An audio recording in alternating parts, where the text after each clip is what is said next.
living with us until February, then we're taking on vacation on April 26th to Washington as the Christian child. She was my place for not bad. So I'm really proud of myself for that. I haven't used it. 100 a year. What the fuck?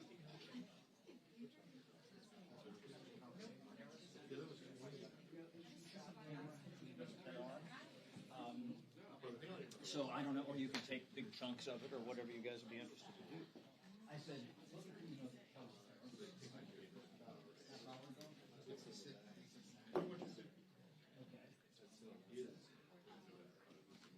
yeah, we'll do something with that. I think we might roll with another story, not just like a standalone newsroom. NBA definitely. Okay. Can you flag it for him, and I will then call him on the But as Ryan said about him, he's awful. He doesn't stop. He's like, he wiggles machine just out of your arms. You gotta find the front court. You can't read all. You need to hide.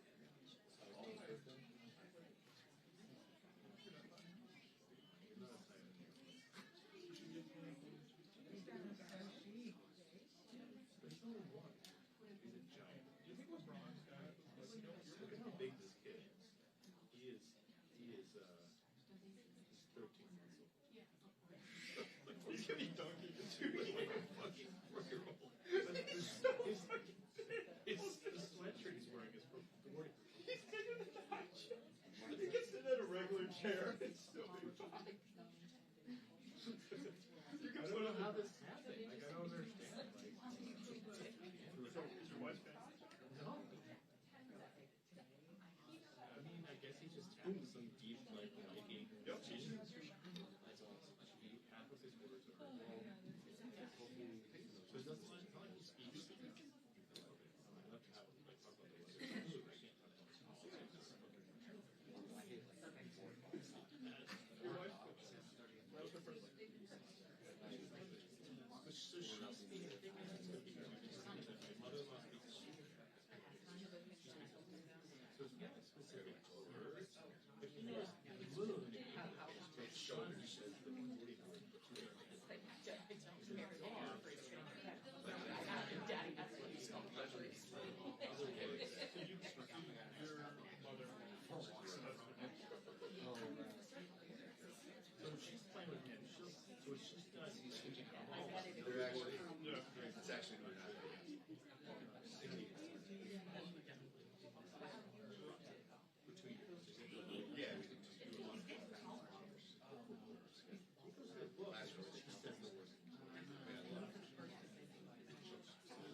So he's going to be a smart kid. I hope so. Incredible. He's great. Put a basketball. He has a soccer ball in his pocket. So we still really has a basketball, but he's also they want to check whether he should go around. We have to hold up. We have no with credit. And then you guys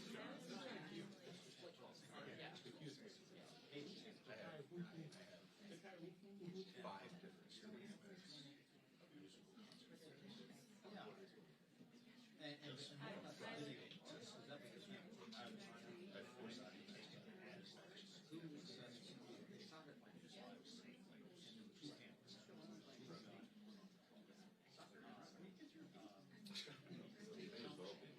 They're South American. So my middle son is a freshman in math.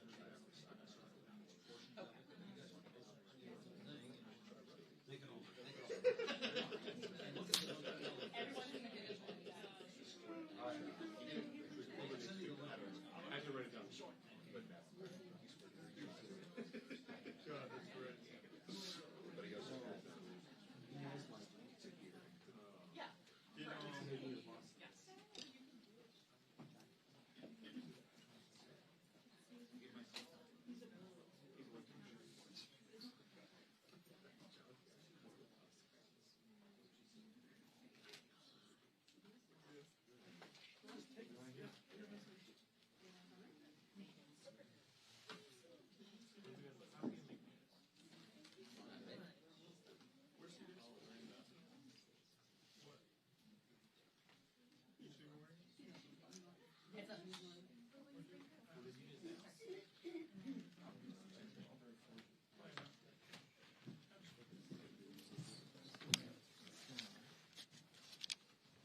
Good morning, everybody. Welcome to day 16 of the Democrat shutdown. The Schumer shutdown is very real and very painful for real Americans. We're going to share a little bit about that situation with you this morning, and then get an update on one specific segment regarding Homeland Security and what that's doing for the security of our country.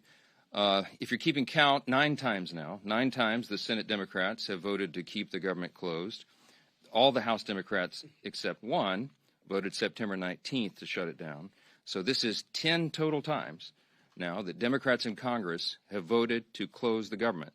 And we know what that means for real people. We know what it means for our troops and our Border Patrol agents and TSA agents and air traffic controllers and everybody who relies upon services around the country.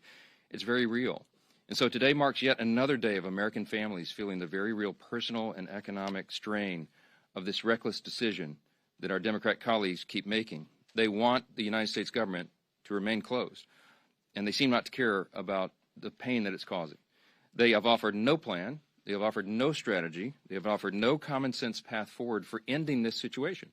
And so many of you have asked all of us, how will it end? We have no idea. It's up to the Democrats, and they have to decide it.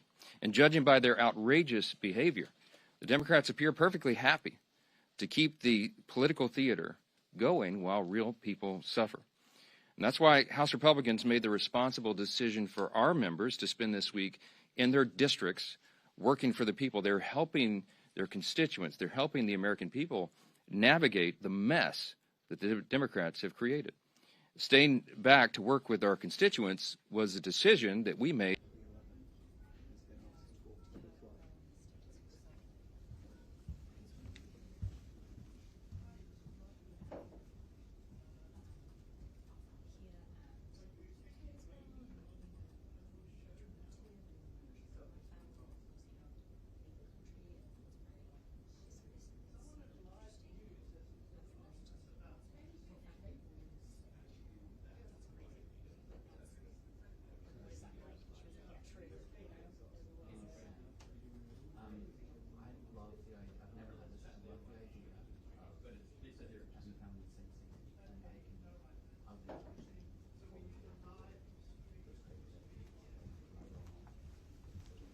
Again?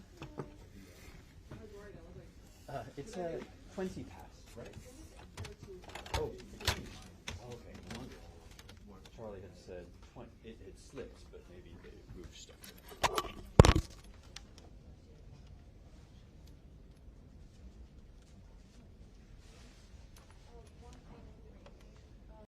Without a paycheck. Across the Midwest, we have members who are meeting with local and regional airports to hear firsthand how furloughs and blocked paychecks there are hurting the people who keep our skies safe. Really important stuff. In rural communities around the country, Republicans are working hand in hand with their local hospitals to make sure that the $50 billion rural hospital fund that Republicans got signed into law in July 4th is accessed. It reaches the people who need it.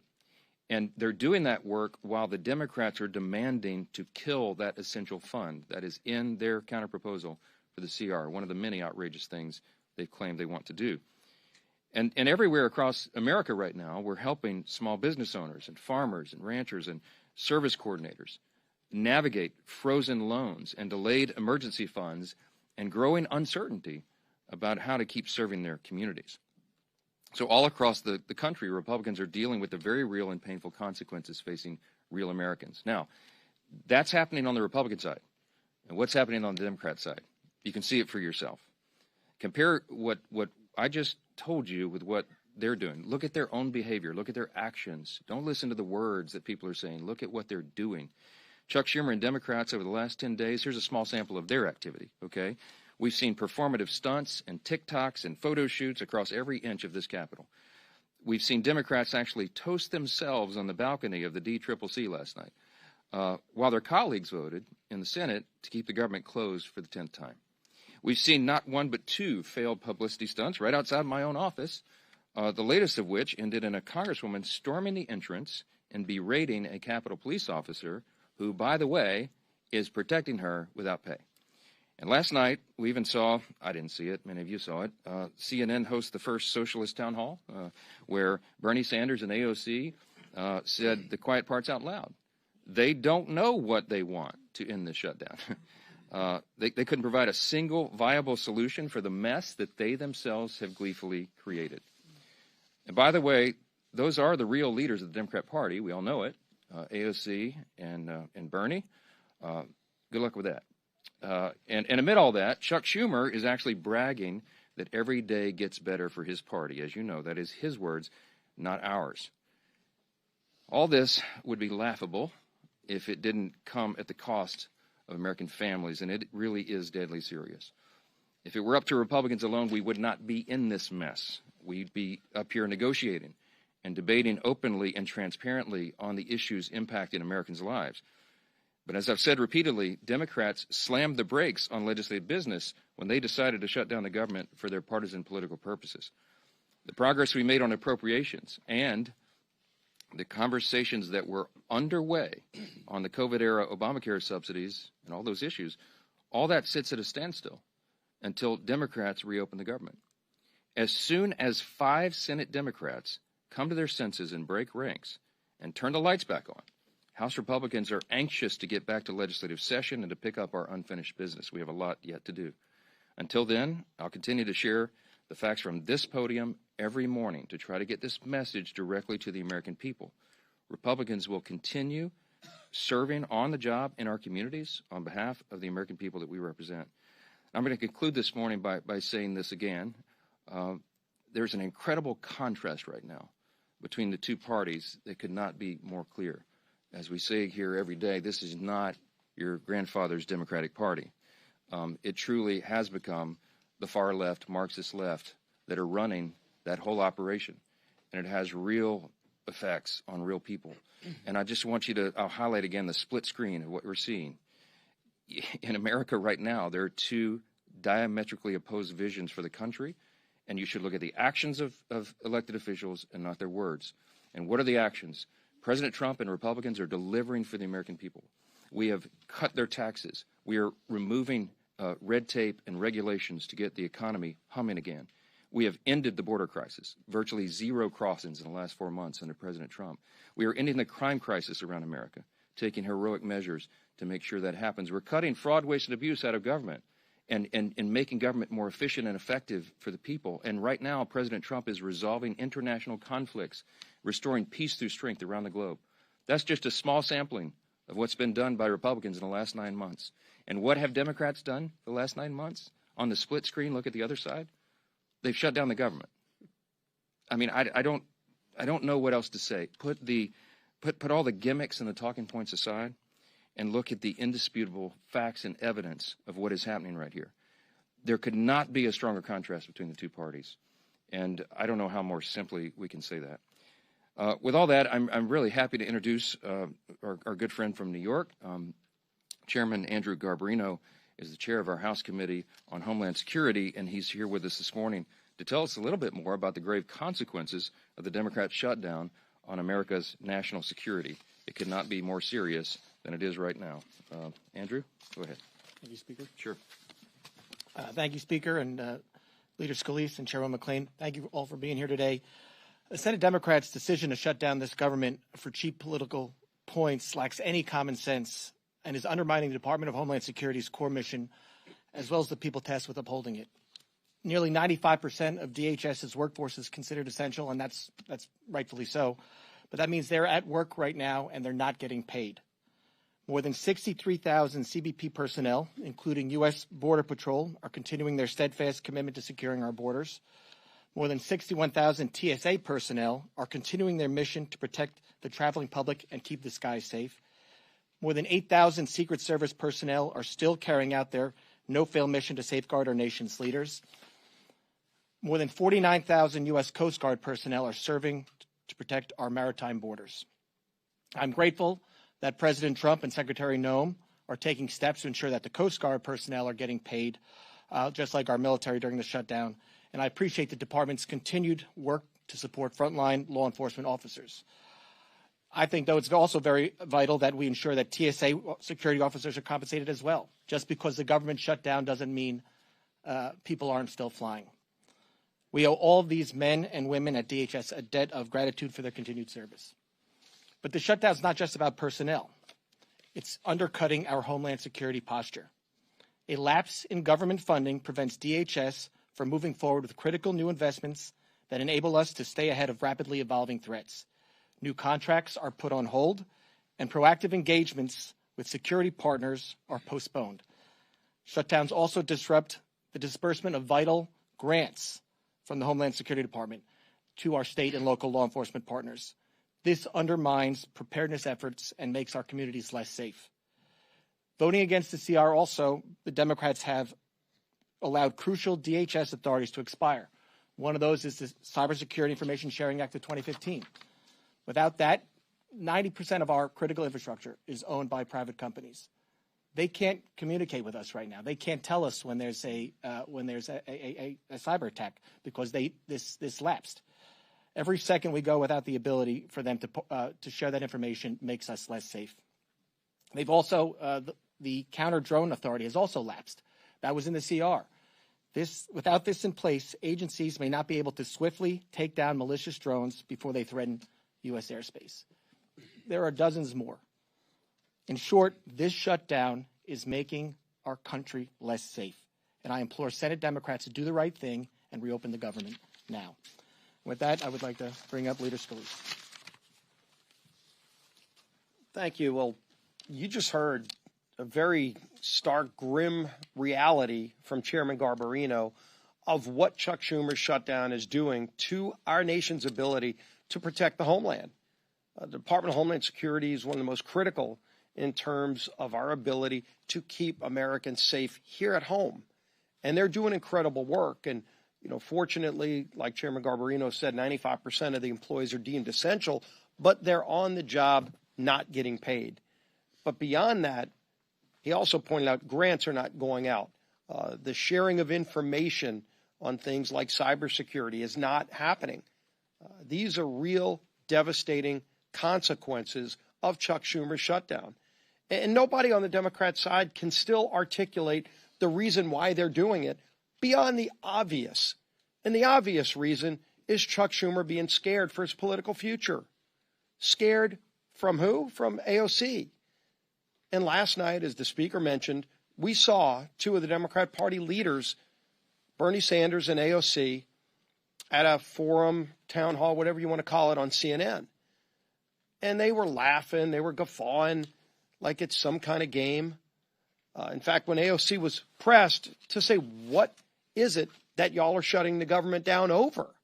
She couldn't even give an articulate answer. This is what she said, quote, "I think we need to see ink on paper. I think we need to see legislation. And I think we need to see these things passed on the floor of the House and Senate and signed by the president." Can anybody tell me what she's talking about?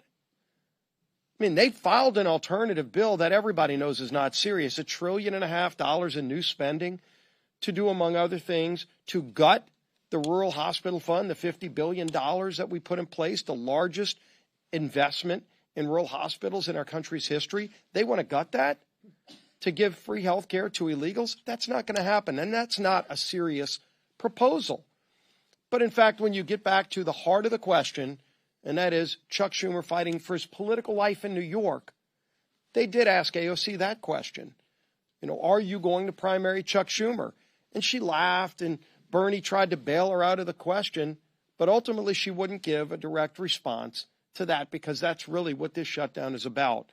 Is Chuck Schumer afraid of the AOC wing of the party primarying and beating him in New York? And so he's just concerned about his political future, and he's willing to jeopardize the lives of the American people, to jeopardize our Homeland Security abilities that Chairman Garbarino talked about. These are serious consequences to real people, men and women in uniform, our federal workers that are not getting paid. All for what? For the gibberish you heard last night? They cannot articulate even what they want. We presented a clean CR that Chuck Schumer himself voted for in March. very straightforward bill to fund the government and open it up just to give us more time to negotiate our differences, very big differences that we have on policy, but we can't even get to those policy negotiations while Chuck Schumer is shutting down the government. So Senator Thune's doing a great job of trying to find a way to keep bringing the bills back up until one day just 5 more senators on the Democrat side come to their senses and say they're willing to get the government back open so we can resume those negotiations. And we stand ready. We've done our job in the House, and we're ready to get back to work. There's a lot of work stacking up, but while Chuck Schumer keeps the government shut down, it's hurting millions of real families across America. With that, turn it over to our conference chair, Lisa McClain. Thank you, Leader, and thank you, Rep. Garbarino, for being here and the work that you're doing on the Homeland Security. Here we are. Democrats have shut down your government now for 16 days. So I think we all want to know, what have the Democrats done with all this time on their hands, right? Well, let's see. They've posed for glossy photos outside the Capitol. They've screamed at Capitol police officers who, by the way, they are refusing to pay, right? They've jumped on TV to what looks like an audition to be the next radical in charge after Chuck Schumer. And now they're gearing up for their I Hate America rally this weekend. A rally where they'll cheer for chaos instead of country. So take note of what goes on at that rally. Take note of how they put Americans first, really. Now, let's contrast that with Republicans who are doing what we always do, and that is actually working for the American people. And let me give you some examples, and I know our speaker talked about this, but I think this bears repeating again. Pat Fallon, who was in Texas hosting a town hall. Congressman LaLota connected with more than 8,000 of his constituents in New York doing a teletown hall. Congressman Collins held mobile office hours in Georgia. Congressman Walberg in my home state of Michigan brought veterans together in Michigan to tackle problems right now with the VA. Congressman Zinke actually rolled up his sleeves, literally rolled up his sleeves in Montana to help Yellowstone National Park to clean it up. That's the difference. One side delivers solutions and the other are showboats. Republicans passed a clean CR to keep the government open. No gimmicks, no tricks. We actually want to govern. We did our job. And then we got back to work for the people who actually sent us here. Democrats, they saw a shutdown as leverage, as a chance to push for more wasteful spending. And don't take my word for it. Look at what they want to do, $1.5 trillion. You should never use a shutdown as leverage for more wasteful spending. But that's exactly what the Democrats are doing. Well, I have news for them. It's not going to work. Republicans are united behind the work that we've done for the American people. We will not hand out government benefits to illegals on your dime. We will not repeal provisions that cut waste, fraud, and abuse. And we will not cave to Democrats' $1.5 trillion in spending. So it's time for the Democrats to wrap up the photo shoots, stop actually attacking law enforcement, and end the who's more radical contest. Let's pass our clean bill and get back to work for the American people who sent us here. Thank you. All right, time for questions. Chad, go ahead. Mr. Speaker, good morning. I know what the Republicans have said, saying the shutdown is because Schumer is afraid of Ocasio-Cortez. There have been questions to Ocasio-Cortez. Schumer saying, is this because you're afraid? Are you going to challenge in a primary? They deny that. I understand the tension here about the shutdown. But just because you're saying that that's the case does not necessarily make that true.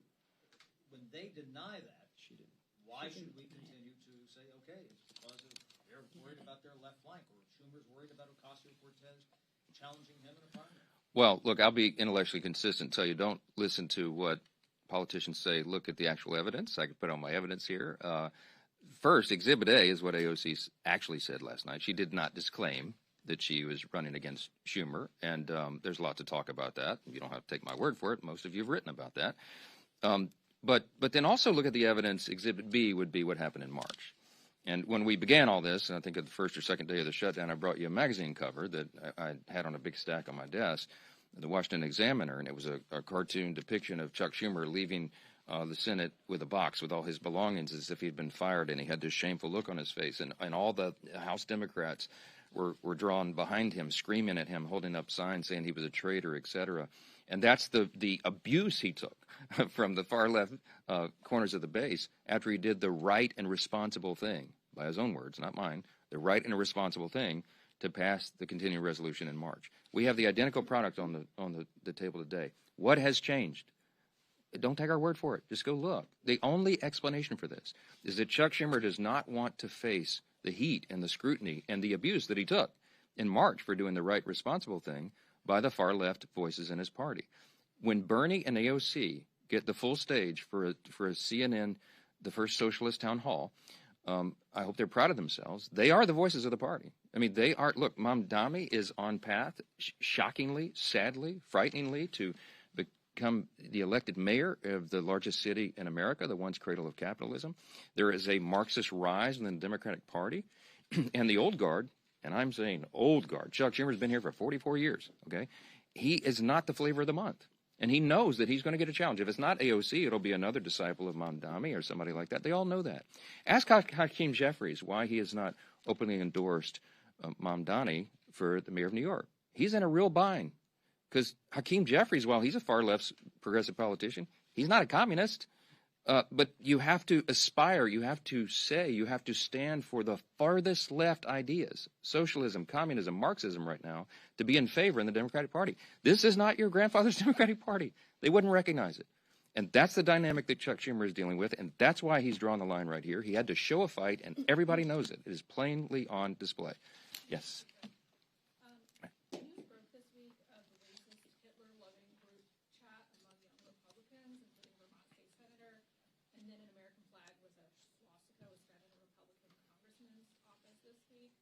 Are you worried about that extremist pro-Hitler sentiment among the party's young Republicans? No. Look, obviously we roundly condemn any of that nonsense. And the Young Republican or the organization, whoever that, I don't know who any of these people are. I never heard of them.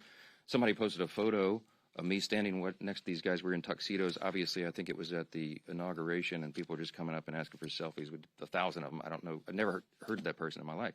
But whoever these young people are, and whatever they're saying, if it's true, we obviously condemn that. And the organizations involved are dealing with that. That's my understanding. With regard to the swastika thing, this happened last night. A Republican congressman, allegedly one of his staffers had something in the background or something in a Zoom. That's what I heard this morning. He says that that's not his, and there's a proper investigation ongoing, and the congressman did exactly what he should have done, and that is report it. It's under investigation, and I can't comment on it any further until that's done, but I will say, obviously, that is not the principles of the Republican Party. We stand for the founding principles of America. You want me to articulate them for you right now? Individual freedom, limited government, the rule of law, peace through strength, fiscal responsibility, free markets, human dignity, the things that lead to human flourishing. We have stood against that. We fought the Nazis. We defended that evil ideology. We roundly condemn it, and anybody in any party who espouses it, we're opposing that. I don't know how else more simply to say that. Yes, sir. Back on the shutdown, Leader Thune has offered Democrats a vote by the end of the year on Obamacare subsidies. Would you be willing to make the same commitment to sort of ease the shutdown? Let me tell you what happened yesterday, because I met with Leader Thune, and he offered to Chuck Schumer a vote on Obamacare subsidies, and Schumer said no.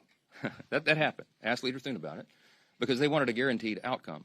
Here's why we can't do that. Let me say this very clearly and for everyone again. Okay, the Obamacare subsidy issue is not the issue of today. It is in a subsidy that expires December 31. We were always planning to continue the debate and discussion about that issue in October and November. Ironically, Democrats are taking the time off the clock for us to do that.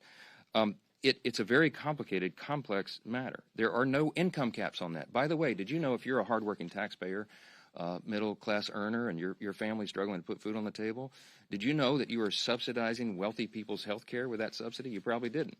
Premiums have risen by some estimates 60% since Obamacare was enacted into law in 2010.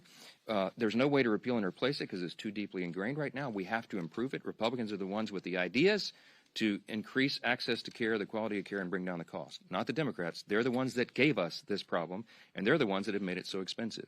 Now, we have 535 members between the House and Senate. There's a lot of people in this deliberative body here.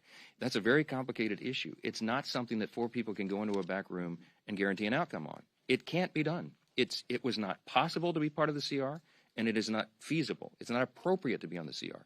We require the member-driven consensus process here, and that's what's necessary. So it's not possible for Leader Thune to guarantee to Chuck Schumer some outcome on that because we haven't finished those deliberations. I mean, that's just as simple as it is, and all of you report on the Hill all the time. You know how the process works. So when Leader Thune offered Schumer a vote on the ACA, on the subsidy, without guaranteeing an outcome, Schumer said, nope, no thanks, we'll keep it closed. Because, by the way, remember, every day of the shutdown gets better for us, as Chuck Schumer said, okay? It's not getting better for the American people. Thank you. No, I didn't say that. I did not say that, Reed. I said none of us can guarantee an outcome on that. I have said consistently all along, this is part of the deliberative process. We're going to debate and discuss that. And there are debates and discussions going on our side of the aisle and on theirs. But to get everybody together and build that consensus is not possible until we get the government operating again and we stop holding. I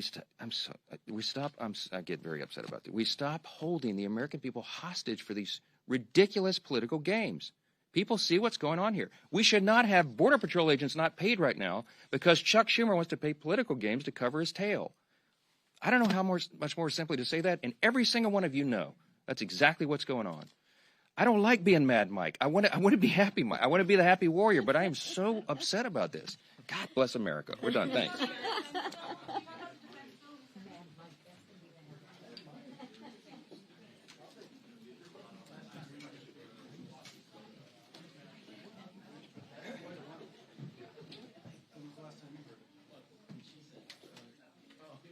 Posing for glossy photos.